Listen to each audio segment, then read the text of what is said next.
Good afternoon, everyone. On behalf of the Wharton family and the spiritual community of Southminster Steinhauer United Church, I want to welcome each of you. Whether you're gathering with us here in person or you're gathering with us online, as we gather to celebrate the life that made its home in Paul Wharton. My name is Nancy Steeves, and I've been privileged to be part of the ministry team here at SSUC for the better part of the last 2 decades. This is the home of the spiritual community of Paul's early years and the longtime spiritual home of his family. It's a place where Paul took his place in the youth group, in his teens, and again, he shared his voice with us from time to time in our choir when he was living in Edmonton a few years ago. The sudden and tragic circumstances of Paul's death bring us to this day to honor his life and to receive the light of his legacy. We come with deep respect for the land that raises us, holds us, opens to feed us, the land that receives us again when our lifetime is complete.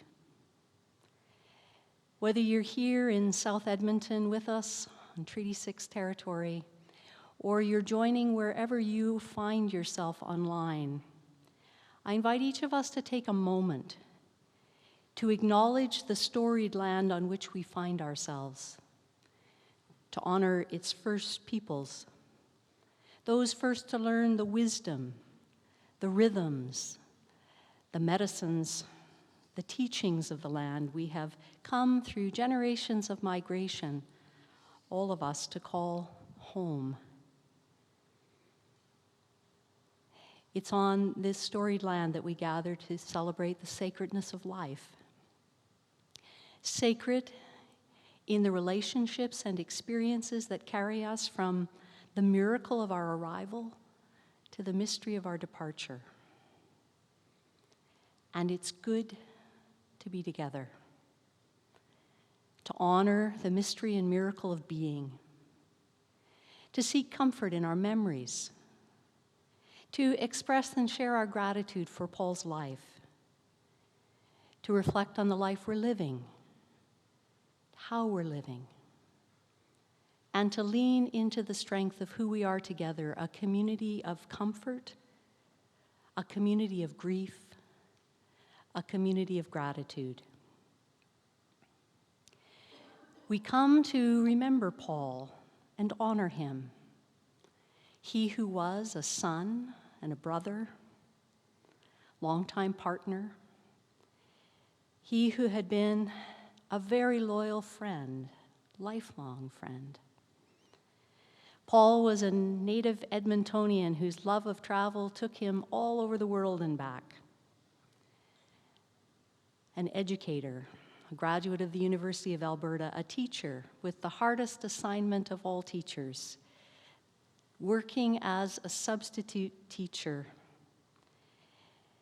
in a host of rural and small-town Alberta schools.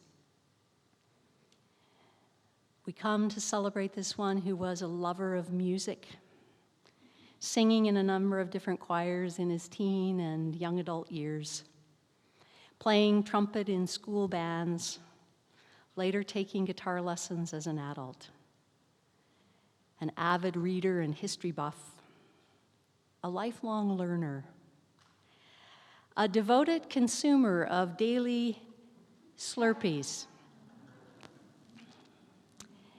and a loyal patron of Coca-Cola, a second-generation settler with Dutch roots who held a deep interest and respect for Indigenous culture and language and history. Paul made his home in Wainwright and Leduc and Edmonton and Milo. And in these final years of his life, his love of history found expression in his employment as a historical interpreter at Heritage Park in Calgary. Paul came into the world in the light of spring, an April child, and his life found completion in the early morning light of summer. We come with each other to remember the unique expression of light that Paul has lived these 54 years of his living.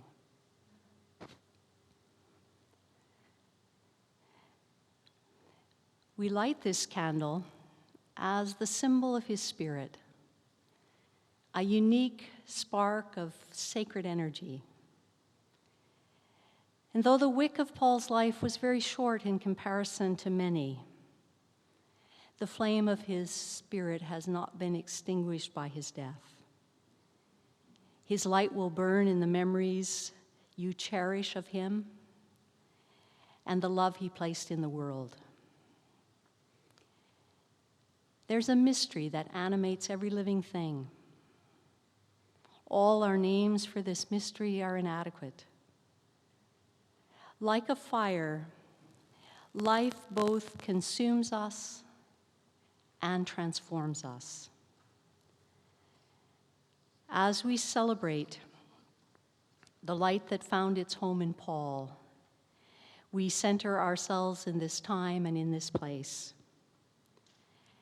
As we take this moment to pray with one another, you'll find the words you need on your bulletin or here on the wall behind me. We pray with one another. In the ever-creating energy in which we live and die, we celebrate the gift of life, and we honor the mystery of death. As we walk through the valley of the shadow of death, may we move through sorrow to celebration. Together, may we find the courage to mourn and to celebrate, to laugh and to cry, to be alone with our thoughts, and to trust the loving community we create with one another. May we be held in the truth that death does not have the last word, because love lasts forever. Amen. One of the things Paul enjoyed in his growing up years, he enjoyed camping, and he enjoyed the campfire, and he enjoyed marshmallows and hot dogs around the campfire. And no doubt, Paul sang this tune around campfires with friends and youth from his youth group experience, a tune we all know, to some words that perhaps invite us to bring one another here as friends, as those who are seeking and finding peace in this circle of community. You're invited to remain seated as we sing.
These familiar words from Ecclesiastes 3 that we have heard so often in times like these where we are seeking meaning.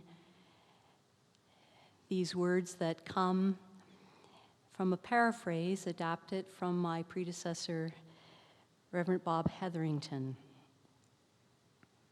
from the wisdom tradition of the Hebrew Scriptures. For everything there is a season, a time for every matter upon the earth,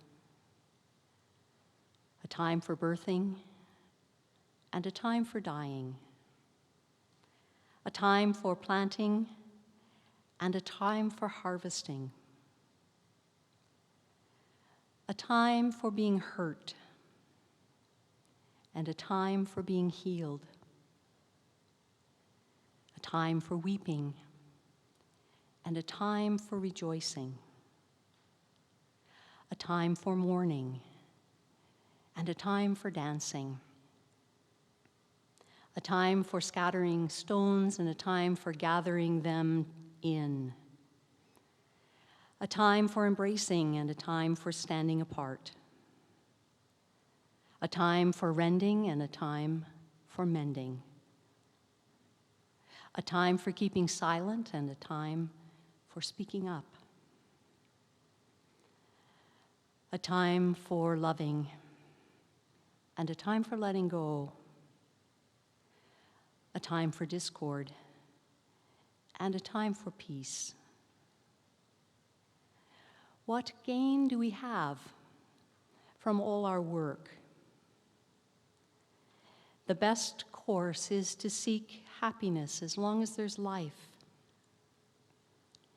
And life's gift is that there be food and drink and joy in the midst of all the toil and the trouble. And know this: the good we give endures forever. No one can add to it or take from it. We stand in awe for all that has been, all that is, has been, and all that will be is now. In these words, ancient and new, may we find the wisdom we need in the midst of living and dying.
We gather our gratitude for Paul's life, and we pause and pray with one another.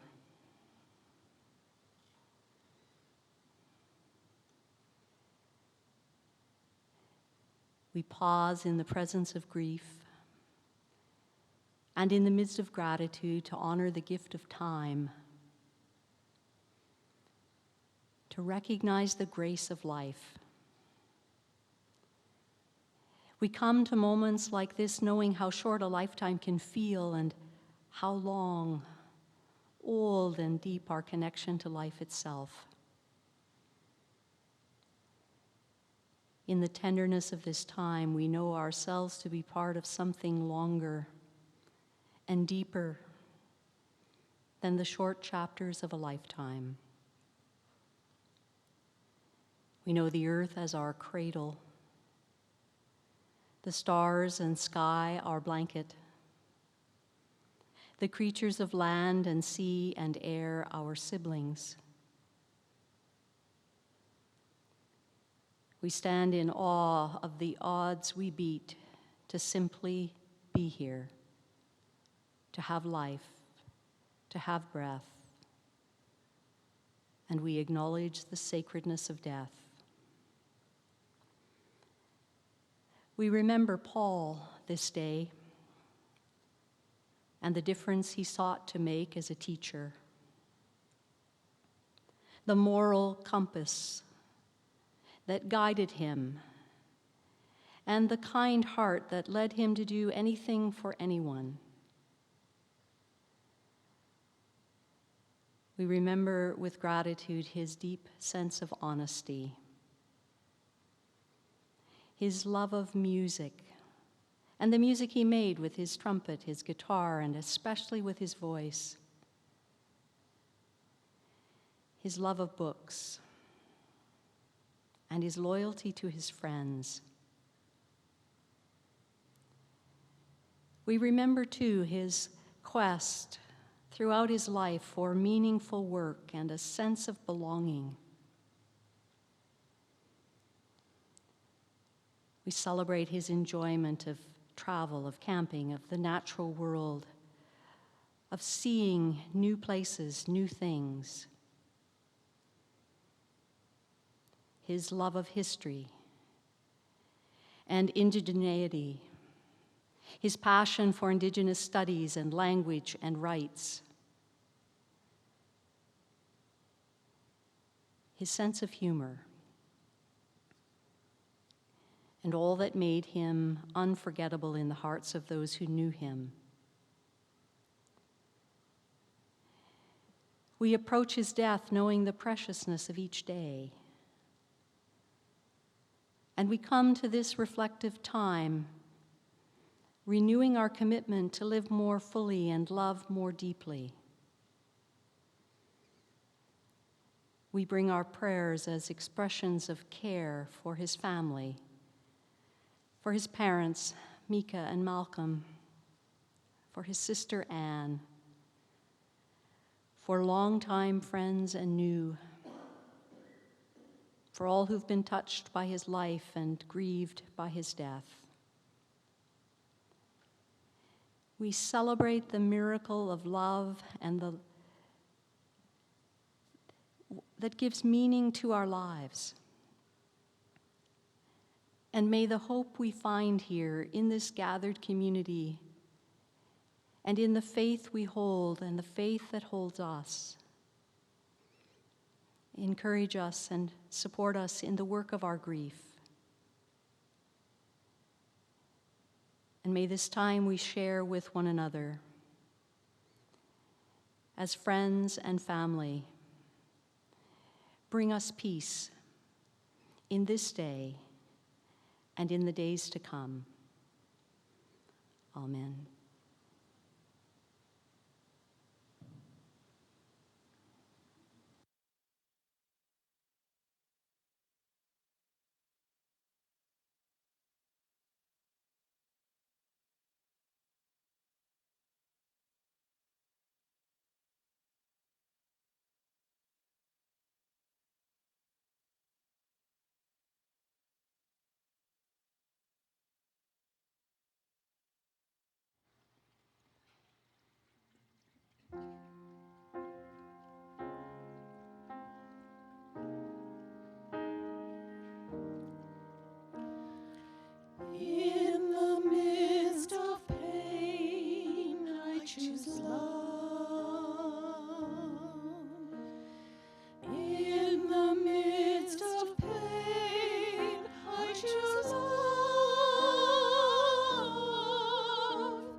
choose grace.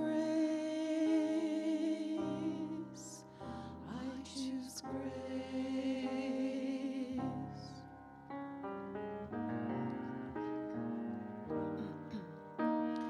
When my world falls down, I will rise. When my world falls down, I will rise. When my world falls down, explanations can't be found. I will climb to holy ground. I will rise. I will rise.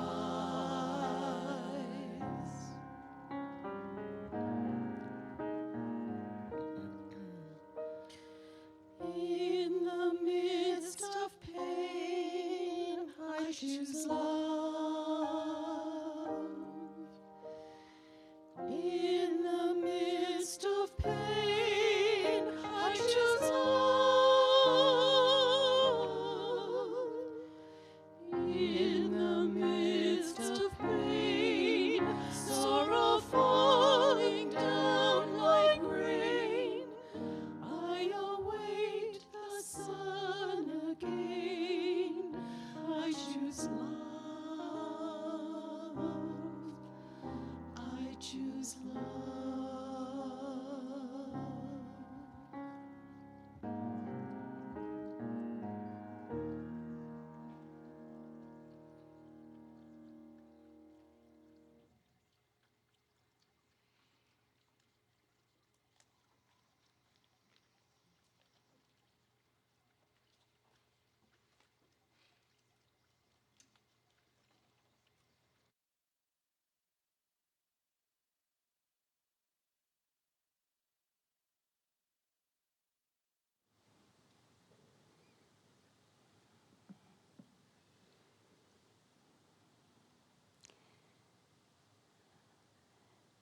One of the lessons we learn early on in life is how to tell time.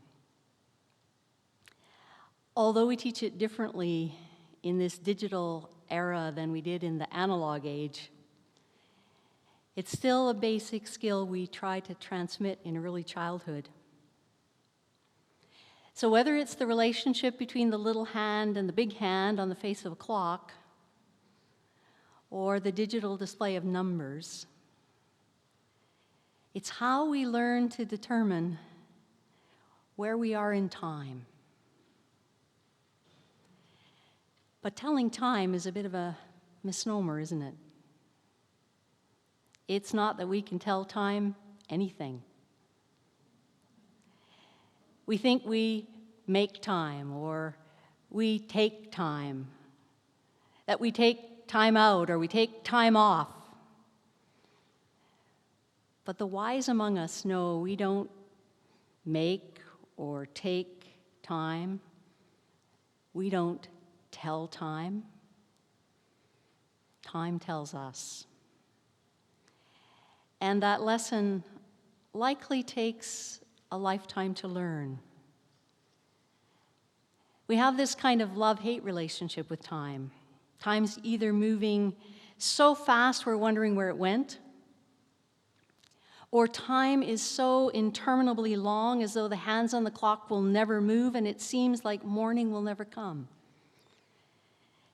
Time's either working its magic on us, or it's passing us by, or it's leaving its mark on us. And we're told time is our friend, that time's a healer, that time is on our side, that time is money. But there comes a time for each of us when we no longer take our place in time. Time is finished with us, and we're finished with time. And life is measured by its significance rather than its duration. It's measured by its depth, not by its length. Those of you that have seen the movie Bucket List will remember the story of two men who were facing their mortality, having each been given a prognosis of 6 to 12 months to live. And the character that's played by Morgan Freeman muses in a voiceover that he always thought it would be comforting to know how much time he had left. But when the words were spoken that shortened his horizon from the unknown to the not-so-distant future, he came to know that it was better not to know what time it was in life. We're painfully aware today that although we each have the same amount of time in a day, we don't have the same amount of time in a lifetime. And for each of us, our relationship with time is a relationship with uncertainty.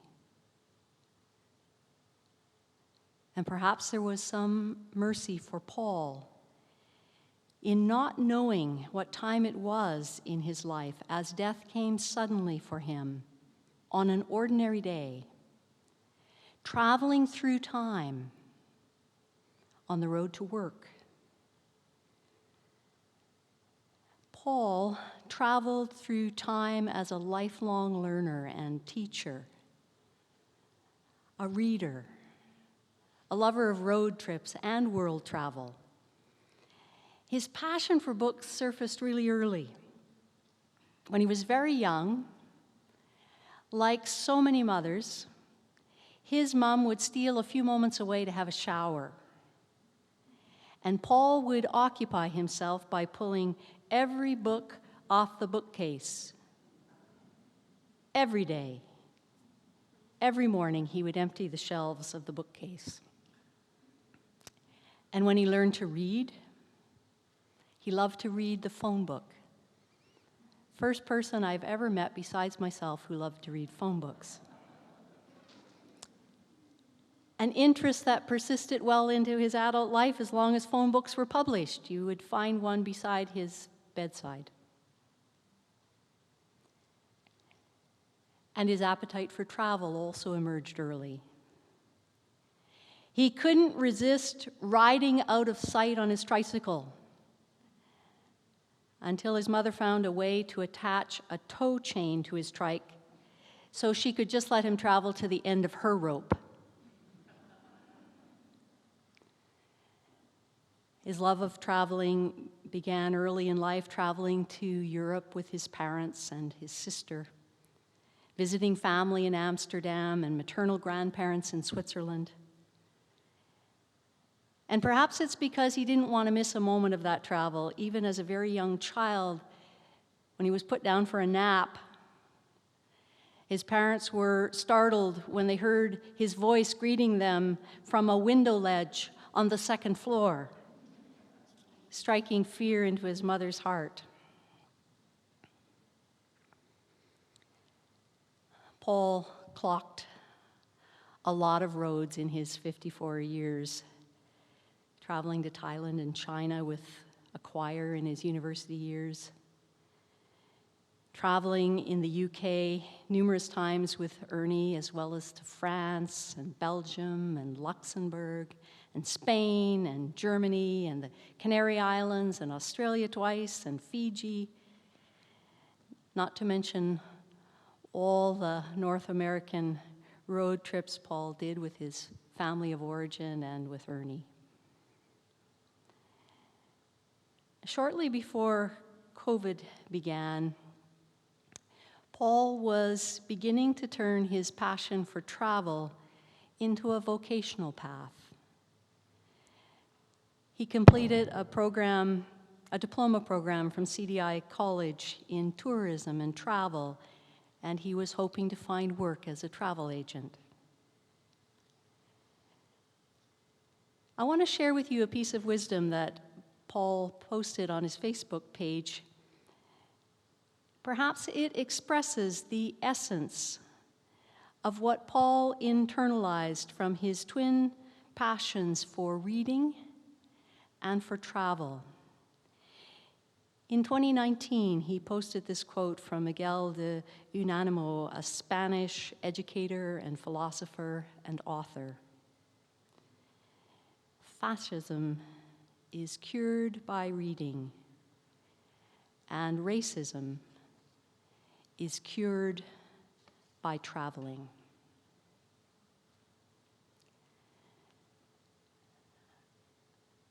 As a graduate of education, with an emphasis in Indigenous studies, and a lifelong student of history and social studies, Paul learned the painful truth of colonialism and the tragic legacy of racism in our own country.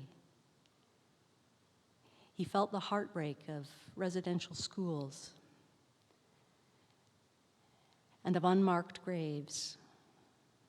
And he knew firsthand the challenges of Indigenous identity, having served as a student teacher in Wabasca Desmarais, and then having served as a supply teacher in a number of Indigenous communities over his years in teaching.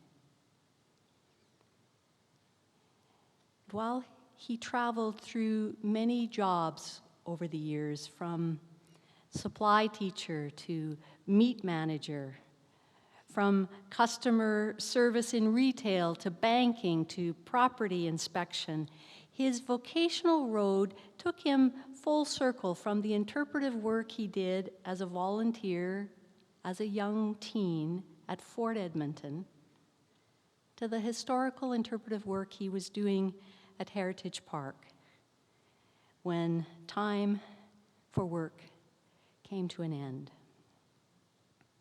In the end, he was passing on what he had learned from reading and traveling. Paul also learned that the longest journey in life is about 18 inches. It's from here to here, from our heads to our hearts. He struggled with depression and the search for belonging, for self-acceptance and for pride. He struggled for the liberty to be fully and freely his truest and best self. And he learned a very important truth about time. From the wisdom of Winnie the Pooh, as Paul and Ernie were making the transition from living in Wainwright to living in Leduc in 2014, Paul shared this important reminder from A.A. Milne in the voice of the most famous bear. On his Facebook page, he posted this cartoon. "What day is it?" asked Pooh. "It's today," squeaked Piglet. "My favorite day," said Pooh. Paul learned a truth about time. Whatever the hands on the clock say, or whatever the digital numbers display, wherever we are in our lifetime, or whatever time zone we're in, the time we each have is called now, today. And if our favorite day can be today, time will be our friend. Time will be our healer. Time will be on our side. And the time will be ours not to take or save or spend. The time will be ours to invest in what matters most as we travel through time. That we learn as we live, and we live as we learn. And that we love who we are, and we love what we do. And we love those we love, bravely as we love ourselves, and we love each other proudly and boldly, and we place our love with those who will cherish it and honor it when we're no longer time travelers, having gone beyond time.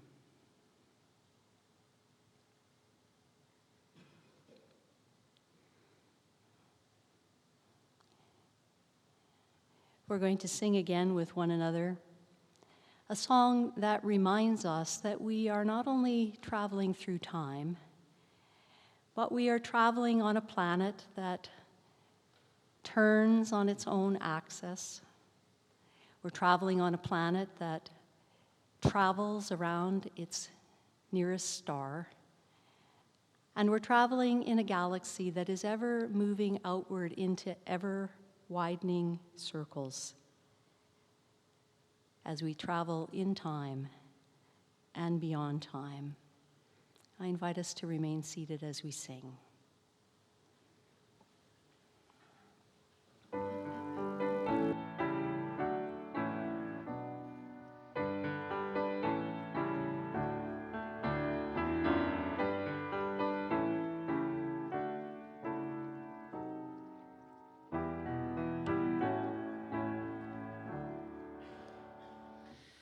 We are traveling in an exquisite world, a world of cosmic origin. We are part of life in our universe, with stardust in our genes. Travel on with me, my friend. Travel on with me.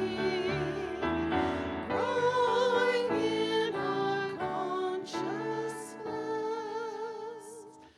sacred mystery. We are traveling in an exciting world, a world of particles and waves. We belong to all that is spirit-filled, with stardust in our genes. Travel on with me, my friend. Travel on with me. Growing in our consciousness, sacred mystery. We are traveling in an evolving world, a world of growth and letting go. We must grasp the gift of our blessedness, with stardust in our genes. Travel on with me, my friend. Travel on with me. Growing in our consciousness, sacred mystery.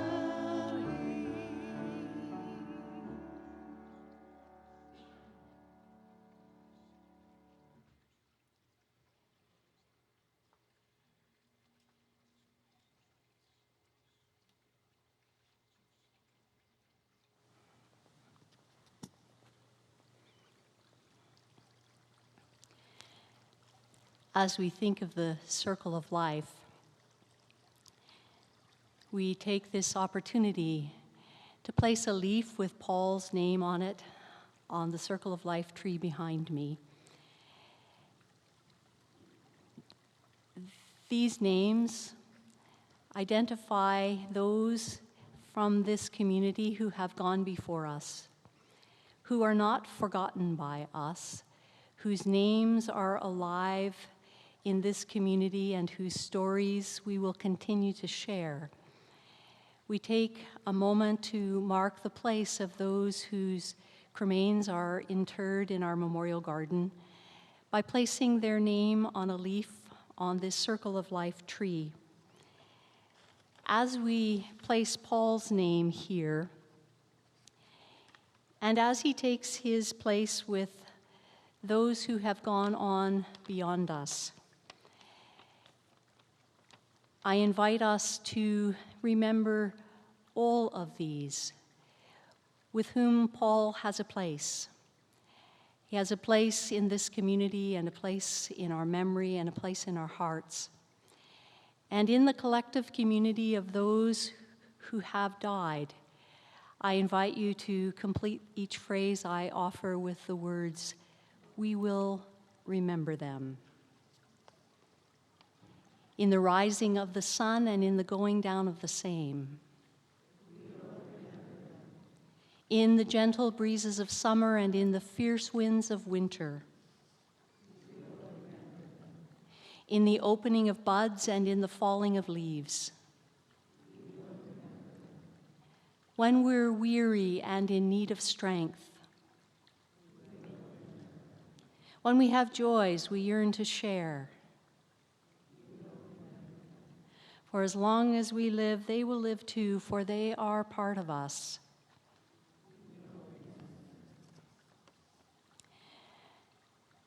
In a few moments after we hear the music that will take us on our way, we'll make our way out into the memorial garden where we will inter Paul's cremains, and we'll share a brief service of committal, which you'll find on the back of your bulletin, so I invite you to bring it with you. And then I invite us to return from the garden into this space where we will gather in a more conversational way around tables and share refreshments and stories and conversation with each other, a time for us to meet Paul's friends and a time for friends to meet Paul's family, a time for us to be in community with one another. So I invite us, as we take our leave of this space with one another, to affirm the hope that we share, the light that we honor today, the light of life within Paul and within each of us. As we offer this affirmation, I'll share the words that you find printed in white and invite you to respond with the words that you see in yellow.